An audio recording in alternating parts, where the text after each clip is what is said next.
Welcome to Raleigh East Driver License Office. I'm Paul Stein, the new Commissioner of DMV. Thank you for joining us today and to talk about the challenges we have here at DMV and some early steps we're taking to address those challenges.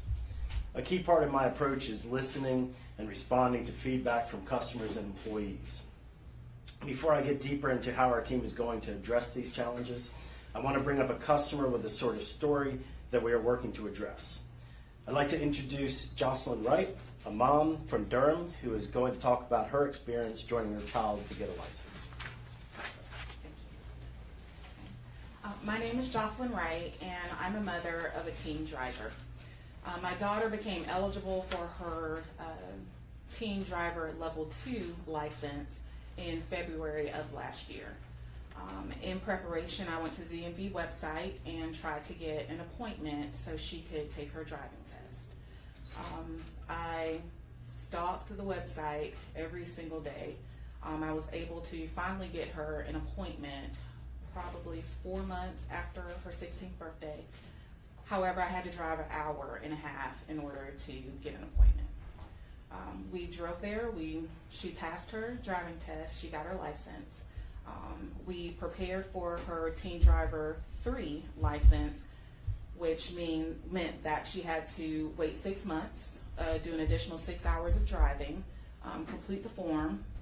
We did that, and then it was my responsibility to then find her another appointment so she could go back to the DMV to turn in her form, take her new picture, and get her Teen Driver 3 license. However, there were no appointments available. She became eligible for her license December of last year. Because of that, I had to then go to social media to parenting groups to find out if they had some luck in walk-in appointments at any of the DMV locations. I was able to listen to some other parents and their concerns. They were all frustrated and going through the same things that I was. She became eligible in December. However, we were not able to get to another DMV location until Mother's Day weekend, that Friday of this year. So again, I drove an hour to wait in line because there weren't any appointments available at the Henderson location DMV. Once we got there, we knew that the walk-ins were available to come in and be serviced at noon until closing. When we got there, there was a sign on the door that there was a lunch break from 11 to 1. So we stood in line, we waited, and then it started to rain. We stood outside in the rain and waited until we were serviced. We were the last people serviced that day, and we walked out at 4:58 with the worker that was there at the location. I almost did not make it into the building. I pleaded, I begged, and I let the DMV worker know that I drove an hour just to make sure that my daughter could get her license, and if she would please, please, please let us wait inside of the building instead of standing outside in the rain. We stood so long that my feet were swollen, and she accommodated me and allowed us to come in, and we were the last people that she serviced that day.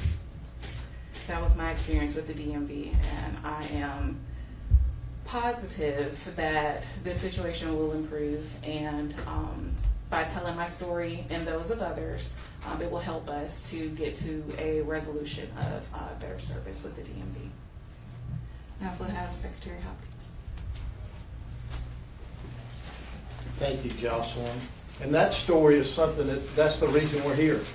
You know, that's just one of many that we hear every day, and that's what we're trying to fix. Good morning, everyone. Again, I'm Joey Hopkins, Secretary of North Carolina DOT. I'm here this morning to address the challenges facing our DMV and express my gratitude to those supporting our efforts to improve service for all North Carolinians, people like Jocelyn. The DMV is a critical part of everyone's life, whether it's getting a driver license, renewing your plates, or getting a real ID. But as you've already heard, we have significant challenges at DMV. We have long wait times, difficulties booking appointments online, and an overwhelmed workforce that have frustrated many of you. These issues stem from a combination of factors. We've had a surge in population growth, over 2.5 million in the last 20 years. We have strained staffing levels, and we have the need for modernized systems. We hear your concerns, and we're committed to addressing them head on. You've met Paul Stein, he's our new DMV commissioner, and I'm thrilled to have him lead this transformation. Paul brings a wealth of experience as a business owner, a former legislator, and a community leader. During his time at the General Assembly, he co-chaired the Transportation Appropriations Committee and served on the Joint Transportation Oversight Committee, giving him insight into complexities of our DOT systems. Paul knows how to get things done at the speed of business, and he's already hit the ground running to reduce wait times, enhance our website's usability, and empower our frontline staff to deliver exceptional service. I'm confident under his leadership that DMV will become more efficient and customer focused. I want to also extend my thanks to Governor Stein for his unwavering support. His vision for a more responsive DMV is clear, and his proposed budget, which includes funding for 61 driver's license examiners and 24 additional staff for new and expanded driver's license offices, will help us meet the demands of our growing state. I also want to thank our state auditor and his staff for their oversight, which will help us identify areas for improvement and also ensure that we're accountable to the public. Their work strengthens our ability to serve efficiently. Finally, I'm grateful to the legislature for their partnership. Their support from funding to policy collaboration has been instrumental in helping us address staffing shortages and modernize our IT infrastructure. The road ahead, though, is not without challenges, but with Paul's leadership, the governor's support, the collaboration of our auditor and legislator, we're paving the way for a DMV that North Carolinians can rely on. Now I'd like to ask the Commissioner Stein to come back up here for some remarks. Thank you. Thanks, Secretary. Jocelyn, thank you for sharing your story. I appreciate it very much. Unfortunately, it is way too often that I hear those stories of us not performing the way that we need to. And we have no shortage of opportunities for improvement, as I like to say, in the organization. And so I'd like to pivot, though, and talk about our approach at DMV moving forward. Our new approach is to create a positive, customer-focused culture. And to start that off, we're setting lofty goals. I want us to become a premier customer service organization, not just a great DMV, but a premier customer service organization. In order to do that, we need to empower our frontline staff. To get there, I needed to understand what was going on. So I've been going to several different offices across the state, from the Outer Banks all the way out to the mountains and here in Raleigh. And I've triaged the lines. That's where you check their paperwork and find out if they have what they need, so they don't wait in line to then find out that they don't have what they need. I've been on road tests. A fine young man was very brave and let me ride along with him. And at 16, he did great, even driving a big old pickup truck.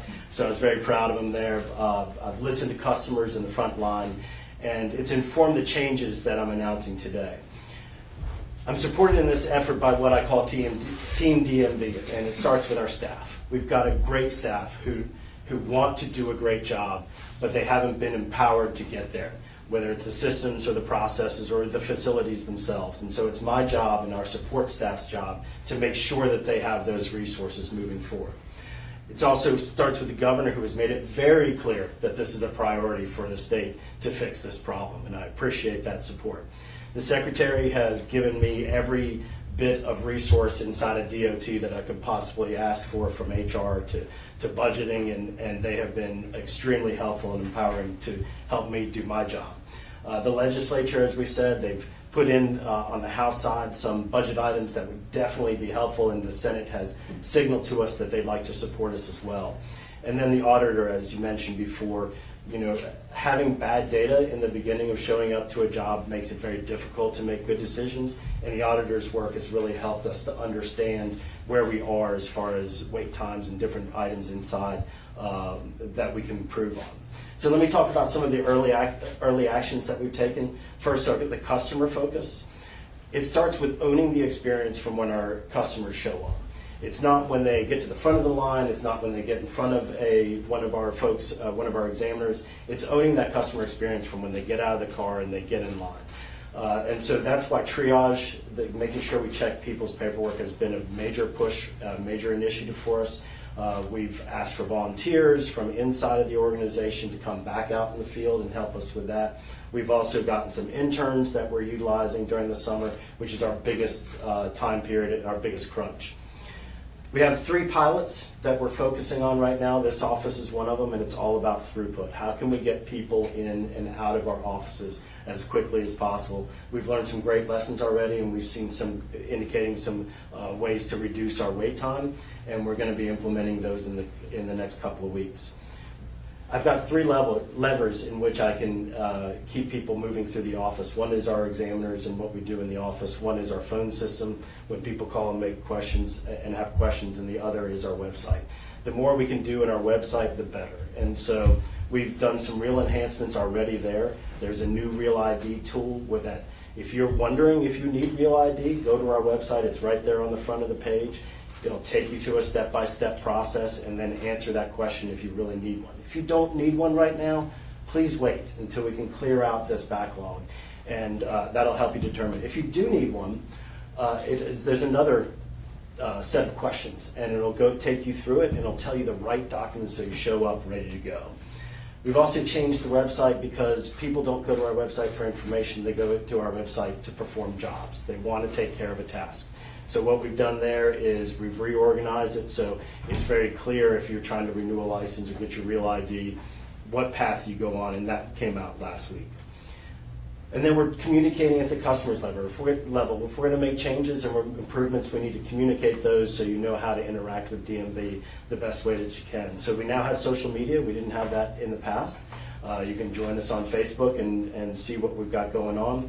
And then we've also gotten ncdmv.gov. That went live yesterday. That just makes us easier to locate and find.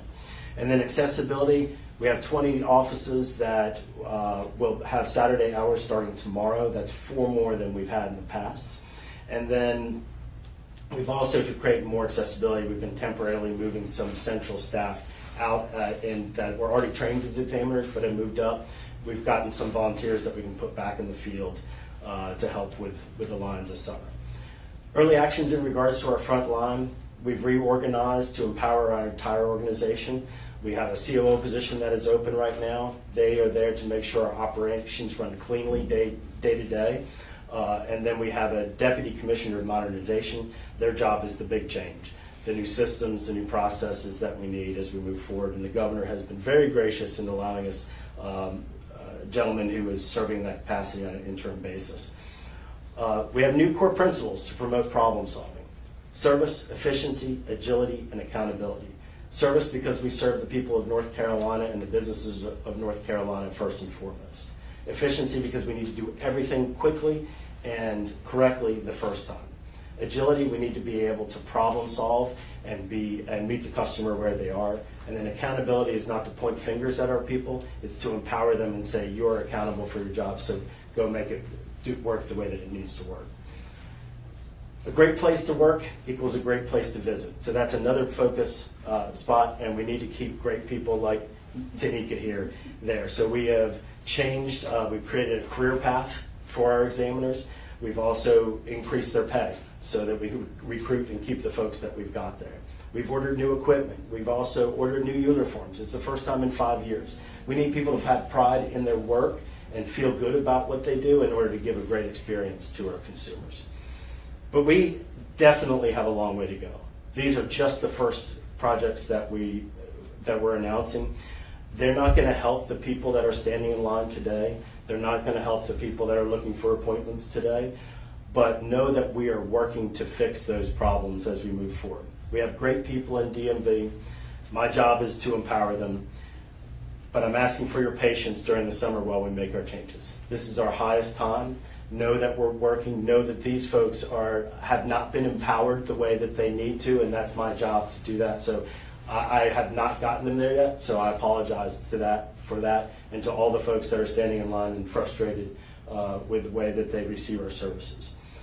So the last thing is we're going to make a lot of changes, which means I won't get them all right. If we're going to move this fast, we're going to have to make some failures along the way. I would like your feedback.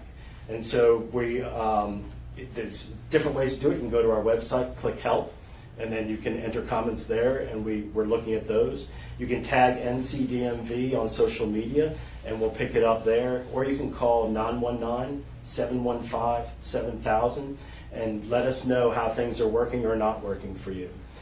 Now, y'all are in for a treat, because Ms. Tanika Williams, our senior examiner here, has built a culture, even with all these frustrating things. I walked in the office today and just said, hey, this is what's going on. I got my boss and my boss's boss here, and we're here to talk about our issues and how we're going to move forward.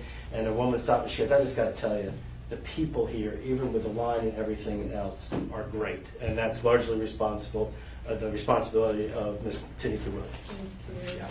Thank you. Thank you. Thank you so much. Good morning, everyone. Welcome to the Raleigh East office. I am Tanika Williams, the senior here. I have been with the DMV for 10 years, and I have been the senior examiner here at this office for 4 years. I opened this office from the ground up. As you saw as you came in today, I have a very busy office. It's obvious we need a little more people to meet the demand here. We only have 7 full employee positions for our 15-station office. On average, the customers are waiting a little more than 3.5 hours. We've been piloting a walk-in only service here with no appointments since May 5th. The line starts moving first thing in the morning at 7 as opposed to when it was before at 12 noon. Everyone shows up, first come, first in, first out without their appointments. Things are getting better, but we still have a long way to go. Wait times are starting to move down, and the morale is up. I feel the morale is starting from the head with the supervisor. I feel like my team likes it, and most importantly, the customers are able to see it. Before I get back to work, I want to thank you all for being here. Thank you for hearing us and also seeing us. It was nice to meet everyone today, the secretary, the governor, as well as meeting our commissioner, and thank you for all the progress that has gone on thus far to help us to get to where we are headed. Commissioner Stein, it was great to see you again today, and thank you for listening and for the support you have given us. It means more than you know. And now I have the honor of introducing our governor. I'm feeling pretty good today, y'all, because I feel special that I get to introduce the governor. It's not uncommon for a commissioner to stop by an office and see all the examiners and greet and meet everyone. Also to have the secretary here as well, or the governor come into your office. It's a first. I've got all 3 in one day on a great Friday, so I'm grateful. Jocelyn Stein is honored to serve as North Carolina's 76th governor. Governor Stein is committed to creating economic opportunity for every North Carolinian, investing in public schools, developing our workforce, and keeping people safe. The governor is dedicated to providing effective and impactful services for the people of North Carolina, including making state services accessible and recruiting great public servants. Josh and his wife Anna are members of Temple Beth Orr in Raleigh. They are the proud parents of Sam, Adam, and Leah, who all attended North Carolina public schools just as they did. So without further ado, I would greatly be honored to introduce our governor. You're welcome. Good morning, everybody. It is my pleasure to be with you all. I want to thank Secretary Hopkins, Commissioner Stein, Senior Examiner Williams for joining us today. It's been really inspiring to be with you, to see the interaction, the quality of interaction you have with the customers when they're waiting in line, and you take care of business, and I can see you're going to do excellent. Jocelyn, thank you for coming forward with your story.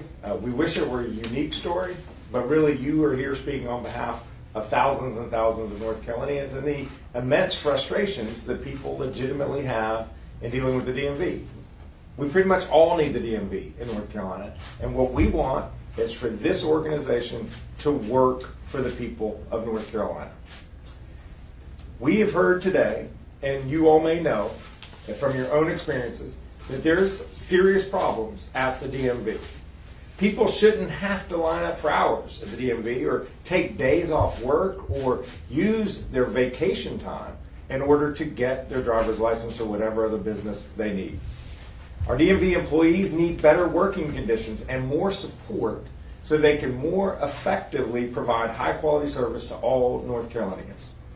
At this location alone, as Senior Examiner Williams said, more than half of the spots of the workspaces are empty because we do not have enough examiners.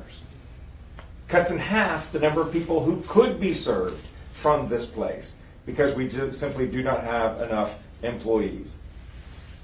As a state, we cannot have more stories like Jocelyn's. We have to get DMV working better for our people. We can do it now, and we must do it right. That's what I said to Commissioner Time when we hired him last month. And I shook him, and I'm like, are you going to take this job? Do you want this job? And he was unrelenting. He said, this is something that we can do better, and I'm prepared to do my part to help us address it. So I thank him for hitting the ground running. As he said, he's been visiting DMV offices and talking with customers and employees alike all across the state. He's working on a plan that will help us to improve DMV. It's not that complicated. It's about process improvements at our locations so we can move customers through more efficiently. It's about a better website so that more people can take advantage of more services online so they don't have to come into the locations in the first place. And finally, it's about having a fully staffed, focused workforce. That's why I have requested that the General Assembly give us 85 more positions for the DMV across the state. This state is the third fastest growing state in the country. We've added more people since the last census than any other state other than Texas or Florida. Every one of those new adult residents need a new driver's license. So they are adding to the lines that exist from existing North Carolinians, but we have not kept pace with the number of workstations that are staffed at our DMVs across North Carolina. We're finding ways to get more people through our offices this summer, simplifying the website and raising pay for examiners, as Paul said. I want to thank you for taking on the task, Paul. Secretary Hopkins and I will do everything we can to support you and your great colleagues at the DMV as you do this important and urgent work. We're not alone in our commitment to support the DMV. I want to thank the North Carolina State House for including these 85 positions that we've requested in its budget, and we are hopeful that the Senate will concur. Additionally, I want to thank Auditor Dave Bullock. He shares our desire to make sure that the DMV works for the people of North Carolina. As he has said, the DMV is not political. It's about service. It's about service to the people of North Carolina. I look forward to working with him as we eliminate inefficiencies, modernize systems, and get this agency back on track. Hundreds of thousands of North Carolinians visit a DMV office each year. They deserve to be able to take care of their business efficiently and get back to whatever it is they want to do with their day. That's why we are committed to tackling this problem head on so that the DMV serves the people of North Carolina at the level that they deserve. At this point, be happy to take questions and you can address them to any of us. Governor, I know that the commissioner said it's not going to change today.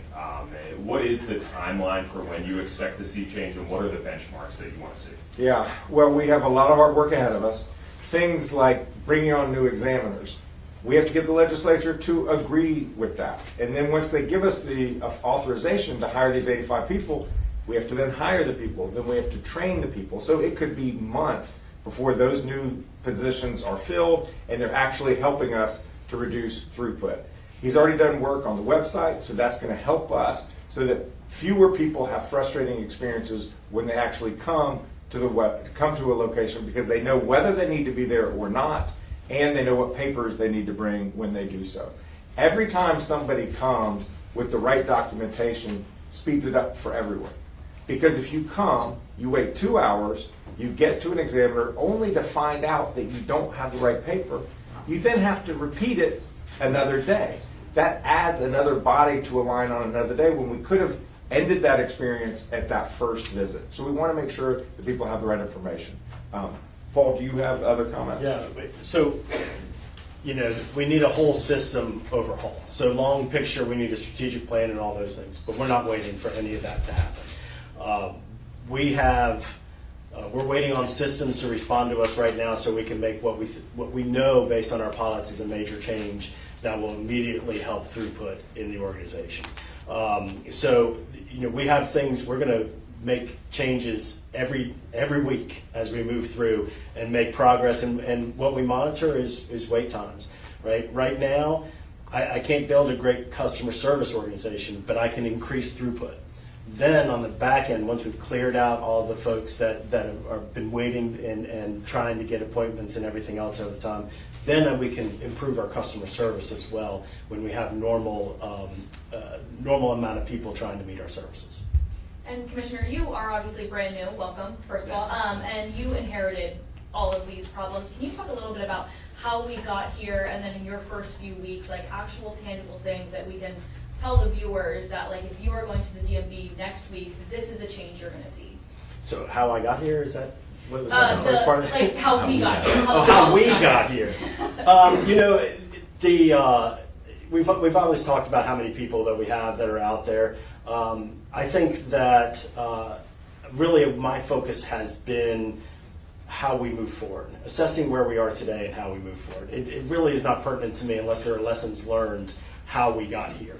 And really, we know we have a very clear path of what we need to do as far as getting the people in, getting them trained, and getting them out to the floor, and bring in anybody who's willing to work with us. Like I stole interns from DOT that were coming in to work here this summer, and we pulled them over, and we're going to train them and put them at the front line. So really, our focus is about moving forward. And I apologize. What was the second part of your question? In the first few weeks that you've been here, what are some things that we can tell our viewers that if you're coming to the DMV next week, the week after that, some tangible changes that they're going to see? Yeah, so please go to our website and look at it now. That our first banner is, do you need a real ID? So if you don't need to be here, don't come right now. Let us get some of this through. If you have a passport, or if you're not going to fly, or if you don't need to be in a federal building, then you don't need it today. And so it's okay. We'll get you taken care of. And so first of all, please go to our website. Some of the things that you're going to see is some process changes around basically it's throughput of how we get people moving through. We still have appointments, but we're going to change the way that they're processed. Something else that we're doing is we're changing how we do our training for road tests. Road tests take a lot of time. They take somebody off of the processing floor and take it out there. We're changing that process so that we get people trained quickly, so even as we get the new folks, we get them there even faster. So it's across the board. We're looking at every single choke point that we have, from our scanners that take a long time, and you multiply that out by the number of documents that they hit per person, per examiner across the entire state. That slows everything down. So you're going to see a lot of different changes as we come through. For the governor, when was the last time you visited the DMV, and what was that experience like? It was a couple years ago with my daughter getting her driver's license, and we had to go to Henderson. So we drove an hour to get the driver's license, and we were the last appointment of the day. Fortunately, it was not raining on us that day. So look, I know that this is real, that this is a real challenge that parents deal with, is a real challenge that any driving adult deals with. And we have got to do better, and we commit to doing better. For the commissioner, I know there's been a surge with Real ID. Can you just say how many people currently have one and how many don't? So in North Carolina, we're around 52% as far as how many have actually gotten them to this point. And I want to reiterate, not everybody needs one. If you're not going to fly and you're not going to have to go into a federal building, you do not need one today. Your ID works great. Or if you have a passport, you can just show your passport to fly or go into the federal building. So, but we're about 52% on that, which is actually not bad as far as the state numbers are concerned. Commissioner, you talk about trying to empower employees like Ms. Williams here. I mean, what ways are you going to empower them so it's not just a friendly face, but I think ultimately people want to see efficiency. Yeah, absolutely. And so, you know, obviously our systems is a big problem. If you walk around and look at what they look at, it's still that old black screen with the green lettering, right? Which is an old legacy issue. And then that system, they built macros, which is basically shortcuts because they were doing the repeated things, and they built those over and over. And then they layered over, making it so that it could talk with another system. And then they layered over something else because they could go online. And then they added another system in order to deal with a ticket. All of that has created a big mess that will take a lot of time to do. So that's one project. It's going to take us years, quite frankly, to get that, probably 3 to 4 years. That's one thing. The scanners. I walked in and I said, how can we help you? What can we do better? And they said, these scanners are really slow. I said, all right, let's take a look at that. And so we looked at it, and they are really slow. We just looked at another states the other day where it was much faster. It was much better for the documents. It ran quickly, loaded up much faster. I mean, again, we have 500 or so folks out there in the field. Times every time they do a document, times every time they do multiple documents, the uploads. That's hours. That's days of people moving through our system. So those are a lot of the things. They tell us what they need, and then I respond to make sure that they get that. We have time for one last question, and I saw your hand raised. How many people are you guys seeing daily, like coming in, actually getting IDs, doing everything that they need to get done, and how long is it going to take you guys also to fix that backlog that you do have? Yeah, so it's hard for us to exactly gauge how many people are out there because of the nature of the system. Because they come and then they leave. We can know how many are approaching us. We start every morning with 3,900 people in line. We get that report and we track that. We have about 2,000 appointments that are also out there. So we start with 5,900 of back people ready to roll for us, and then we have all the people that show up in line. So it is a serious backlog. We want to. It's also higher in the summer because of all the kids that are out of school and want to come in and do their exams or move through the progressive. So and I have to circle back around with the exact numbers for per day capacity. You can reach out to our Gov office and we'll circle back. Thank you, everybody. Can we get the ladies to spell their names so we get it correct? I will get that for you right after. I just got to make sure they're out. They have a conflict and they're already over time. So I will make sure that you get the correct spellings for everybody's names. Thank you, everybody. We do appreciate y'all coming out. Thank you to all of our speakers. Appreciate it.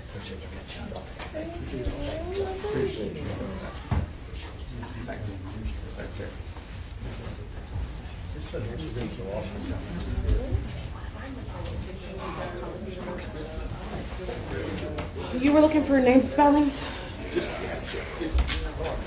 I'm ready when you are. Y'all ready? You got it? Yeah, I thought it was right. Okay.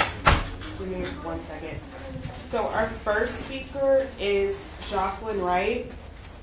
It is spelled, pull up, J as in Jordan, O, I'm going to just try my best, O-C-E-L-Y-N, Wright, as in like Wright Brothers, W-R-I-G-H-T, and then what was her name? Jasmine. No. Jocelyn. Tanika. Jocelyn was from Durham, right? Correct. Okay. Tanika Williams, T-A-N-I-K-A. Williams, W-I-L-L-I-A-M-S.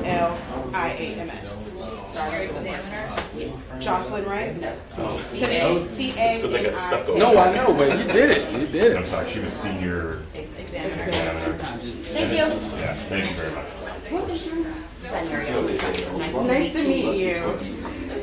Excuse me. Morgan. Nice to meet you. I unfortunately don't have any cards with me, but if you email the Gov. Do you have a stick mic? I just put it away. Oh, okay. For people outside. Oh, yeah. You'll get me. I'll email you the number. Yes. Perfect. Thank you. Hi. Morgan. Ashley. Nice to meet you. Okay. I was like, oh, you're just as cute. You're just as cute. I'm excited. Thank you. Morgan, nice to meet you. Everybody good? He's working. Sorry.